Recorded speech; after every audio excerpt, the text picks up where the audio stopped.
নমস্কার। আজকের কিছু গুরুত্বপূর্ণ তাজা খবর জানিয়ে উত্তেজনা ছড়িয়ে পড়ছে গোটা বাংলা জুড়ে। প্রধান সংবাদগুলি জানার আগে শুরুতে দেখে নিন আজকের হেডলাইন। তৃণমূল বিধায়কের কি সাহস! অন্য সম্প্রদায়ের মাইক চললে বন্ধ করতে হবে দুর্গাপুজোর মাইক শুনেই হুঁশিয়ারি শুভেন্দু। মাস্টার স্ট্রোক বিজেপির 26-এর ভোটে বাংলার শ্রমিক শুভেন্দুদের অভিভাবক হয়ে কারা আসছেন জানেন?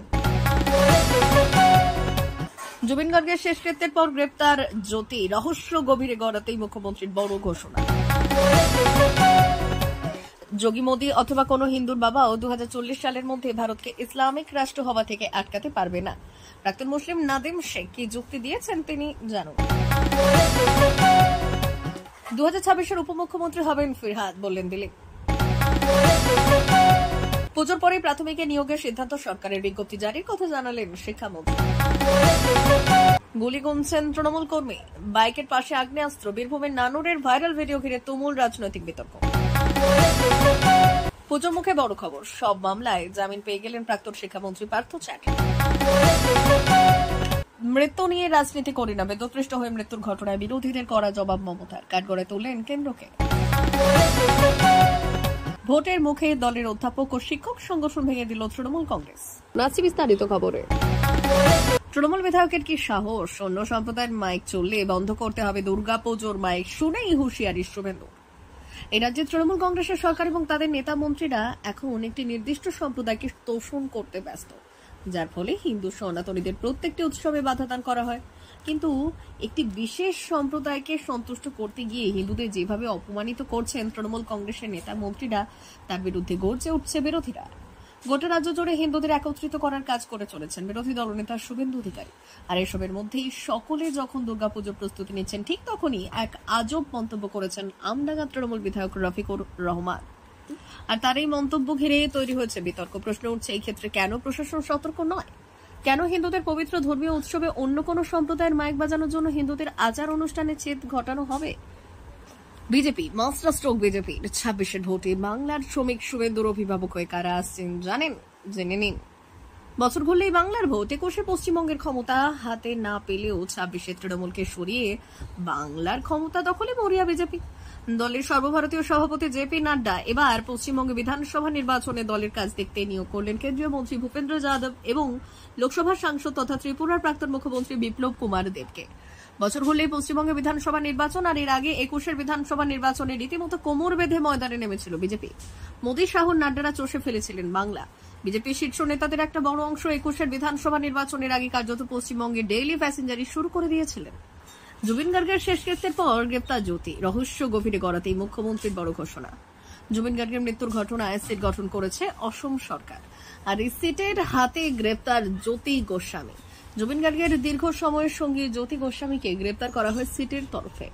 জ্যোতি গোস্বামী ছিলেন জুবিন গার্গের সঙ্গে সিঙ্গাপুরে যখন জুবিন নর্থ ইস্ট ফেস্টিভ্যাল উপলক্ষে হাজির হয়, সেই সময় তার সঙ্গে জ্যোতি ছিলেন। শুধু তাই নয়, জ্যোতি ছিলেন জুবিনের সঙ্গে তখন যখন ইয়াটে করে জলে নামেন স্কুবা ডাইভিং করতে, আর ফলে জ্যোতি গোস্বামীকে জেরার জন্য সিটের তরফে গ্রেপ্তার করা হয়। এদিকে জুবিনের মৃত্যু রহস্যে উদ্ধার হয় সিটের হাতে না নয়, তাহলে তদন্ত ফাঁস সিবিআই কে দেওয়া হবে, এমনই জানিয়েছেন অসম মুখ্যমন্ত্রী হিমন্ত বিশ্ব শর্মা। সেই সঙ্গে জুবিনের অনুরাগীদের শান্ত থাকার জন্য আবেদন জানিয়েছেন হিমন্ত। তিনি বললেন, বিচার হবে, দোষী থাকলে তারা শাস্তি পাবে বলেও আশ্বাস দিয়েছেন অসমের মুখ্যমন্ত্রী। অসম সরকার তদন্তের জন্য সিট গঠন করেছে, ফলে সিটকে সময় দেওয়া হয়েছে। সিট যদি তদন্ত করতে না পারে তাহলে তা সিবিআইর হাতে তুলে দেওয়া হবে বলে আশ্বাস দিয়েছেন হিমন্ত। যোগী মোদী অথবা কোনো হিন্দুর বাবা 2040 সালের মধ্যে ভারতকে ইসলামিক রাষ্ট্র হওয়া থেকে আটকাতে পারেন না। প্রাক্তন মুসলিম নাদিম শেখ কি যুক্তি দিয়েছেন তিনি জানুন। যোগী মোদী অথবা কোনো হিন্দুর বাবাও 2040 সালের মধ্যে ভারতকে ইসলামিক রাষ্ট্র হওয়া থেকে আটকাতে পারবে না বলে মনে করছেন নাদিম শেখ নামে এক প্রাক্তন মুসলিম। এ বিষয়ে তিনি নিজের হেক্স হ্যান্ডেলে কিছু যুক্তি উপস্থাপন করেছেন। হিন্দিতে লেখা গত 23শে সেপ্টেম্বর তার টুইটের অনুবাদ নিচে তুলে ধরা হয়। 2026-এর উপমুখ্যমন্ত্রী হবেন ফিরহাদ দিলীপ। ফের একবার তৃণমূলকে সরাসরি আক্রমণ জানালেন বিজেপির প্রাক্তন রাজ্য সভাপতি দিলীপ ঘোষ। আজ দুর্গাপুরের শঙ্করপুরের চা চক্রে বেরিয়ে তৃণমূলকে ফের তোপ দাগলেন তিনি। 2031-এ মুসলিম মুখ্যমন্ত্রী ছাড়া বাংলায় ভোট হবে না, আর তখন হিন্দুদের বাংলা ছেড়ে বিহার ঝাড়খণ্ডে আশ্রয় নিতে হবে, এমনটাই দাবি করলেন তিনি। পাশাপাশি 2026-এ তৃণমূল ফিরলে উপমুখ্যমন্ত্রী হবেন ফিরহাদ হাকিম, এমনটাই জানালেন তিনি। এরপর 2011 সালের বিধানসভা ভোটের উদাহরণ টেনে তৃণমূলকে বিঁধলেন তিনি দাবি করলেন সেই সময় মিলিটারি নামানো হয়েছিল বলেই তৃণমূল ক্ষমতায় এসেছে, না হলে সিপিএম ভোট চুরি করে ফের ক্ষমতায় বসত। তার মন্তব্য, এখন নির্বাচন কমিশন SIR নিশ্চিত করেছে, পরিস্থিতি যাই হোক না কেন আধা সেনা নামানো হবে, প্রয়োজনে এপ্রিলের মধ্যেই রাষ্ট্রপতির শাসন জারি করে দিদিমণিকে কালীঘাটে পাঠানো হবে। পুজো পরে প্রাথমিকে নিয়োগের সিদ্ধান্ত সরকারের, বিজ্ঞপ্তি জারির কথা জানালেন শিক্ষামন্ত্রী। উৎসবের মধ্যে চাকরি থেকে চাকরি চেয়ে পথে আন্দোলন, পুজোর পরেই নিয়োগের সিদ্ধান্ত সরকারের। প্রাথমিক 13,421টি শূন্য পদে নিয়োগ হবে, বিজ্ঞপ্তি জারি করতে চলেছে পর্ষদ। এক্সপোস্টে শিক্ষামন্ত্রী ব্রাত্য বসু লেখেন, আসন্ন শারদীয়ায় বাংলায় যুবক যুবতীদের শিক্ষক পদ প্রার্থীদের জন্য সুখবর। মাননীয় মুখ্যমন্ত্রী মমতা বন্দ্যোপাধ্যায়ের উদ্যোগে 13,421টি শূন্য পদে নিয়োগের বিজ্ঞপ্তি জারি করতে চলেছে পশ্চিমবঙ্গ রাজ্য প্রাথমিক শিক্ষা সংসদ। পুজোর পরেই এই নিয়োগ প্রক্রিয়া শুরু করবে সংসদ। সকল চাকরি প্রার্থীদের জন্য রইল আগাম শুভেচ্ছা। গুলি গুনছেন তৃণমূল কর্মী, বাইকের পাশে আগ্নেয়াস্ত্র, বীরভূমের নানুরের ভাইরাল ভিডিও ঘিরে তুমুল রাজনৈতিক বিতর্ক। মুখ্যমন্ত্রী মমতা বন্দ্যোপাধ্যায়ের কড়া নির্দেশের পর বীরভূমে বেআইনি অস্ত্র এবং বোমার রমরমা কমে। সম্প্রতি একটি ভাইরাল ভিডিও ঘিরে এই প্রশ্নই এখন রাজ্য রাজনীতিতে তোলপাড় ফেলে দিয়েছে। ভাইরাল হওয়া সে ভিডিওতে দেখা যাচ্ছে বীরভূমের নানুরের এক তৃণমূল কর্মী একটি বাইকের পাশে দাঁড়িয়ে গুনে গুনে কার্তুজ বা গুলি প্যাকেট ভরছে।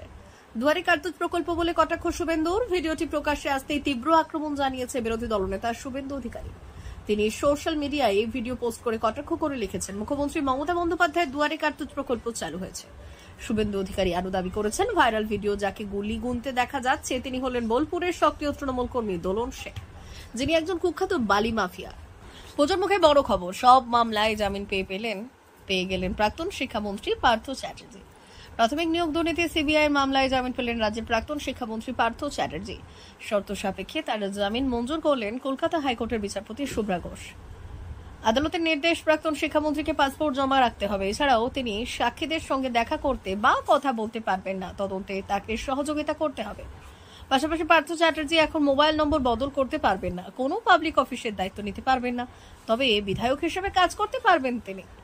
জামিন পেলেন পার্থ, তাহলে কি পুজোর আগেই তার জেল মুক্তি ঘটবে? না, আপাতত সেই আশা নেই। আরো কিছুদিন কারাবন্দী হয়ে কাটাতে হবে রাজ্যের প্রাক্তন শিক্ষামন্ত্রীকে, কারণ এর নেপথ্যে রয়েছে সুপ্রিম কোর্টের নির্দেশ। মৃত্যু নিয়ে রাজনীতি করি না, বিদ্যুৎপৃষ্ট হয়ে মৃত্যুর ঘটনায় বিরোধীদের কড়া জবাব মমতার। কাঠগড়ায় তুললেন কেন্দ্রকে। প্রবল বর্ষণে জল জমে বিদ্যুৎপৃষ্ট হয় কলকাতা, 10 জনের মৃত্যু হয়। মর্মান্তিক মৃত্যুর ঘটনায় রাজ্য রাজনীতি এখন উত্তপ্ত। বিরোধীরা এই ভয়াবহ পরিস্থিতিতে হাতিয়ার করে আক্রমণ শুরু করেছেন চতুর্থ দিন। পুজো উদ্বোধনের মঞ্চ থেকে কড়া জবাব দিলেন রাজ্যের মুখ্যমন্ত্রী মমতা বন্দ্যোপাধ্যায়। বিরোধীদের তোপ থেকে মুখ্যমন্ত্রী স্পষ্ট ঘোষণা করেছেন, আমরা মৃত্যু নিয়ে রাজনীতি করি না। মৃত্যু দুর্ভাগ্যজনক, যারা মৃত্যু নিয়ে রাজনীতি করে তারা আয়নার সামনে নিজের মুখ দেখো। সমালোচনার মুখেও মুখ্যমন্ত্রী তার প্রশাসনের পদক্ষেপের কথা উল্লেখ করেছেন। তার দাবি, গঙ্গা জল ও পুকুরে জল ভর্তি থাকা সত্ত্বেও মাত্র 6 ঘন্টার মধ্যে বেশিরভাগ জায়গা থেকে জল নামানো সম্ভব হয়েছে। ভোটের মুখে দলের অধ্যাপক ও শিক্ষক সংগঠন ভেঙে দিল তৃণমূল কংগ্রেস। শিক্ষক সংগঠন এবং অধ্যাপক সংগঠন ভেঙে দিল তৃণমূল কংগ্রেস। ইতিমধ্যে এক্স হ্যান্ডেলে পোস্ট করে সে কথা জানিয়েছেন দলের তরফে। ফের নতুন করে তৈরি হবে দুই সংগঠন, কিন্তু কেন আচমকাই সিদ্ধান্ত তা নিয়ে শুরু হয়েছে জোরদার চাপানুত্তর। ওয়াকিবহাল মহলের মতে, তৃণমূলের অধ্যাপক সংগঠনের মধ্যে দীর্ঘদিন থেকে দুই গোষ্ঠীর লড়াই চলছিল, আর সেই সংঘাতকেই আরও বাড়তে দিতে চায় না দল, আর সেই কারণেই নতুন করে সংগঠনকে সাজাতে চাইছে দল। ভোটের ঠিক আগে এই সিদ্ধান্ত যথেষ্ট তাৎপর্যপূর্ণ বলেই মত রাজনৈতিক বিশ্লেষকদের বড় অংশে। শুধু অধ্যাপক সংগঠন নয়, একই ছবি দেখা যেতে চলেছে শিক্ষক সংগঠনের ক্ষেত্রে।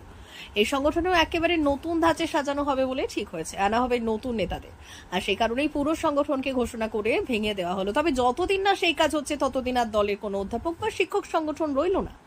পুজোর পরেই নতুন নেতাদের নাম সামনে আনা হবে। প্রিয় দর্শক, এখনকার মতো খবর এই পর্যন্তই। ধন্যবাদ।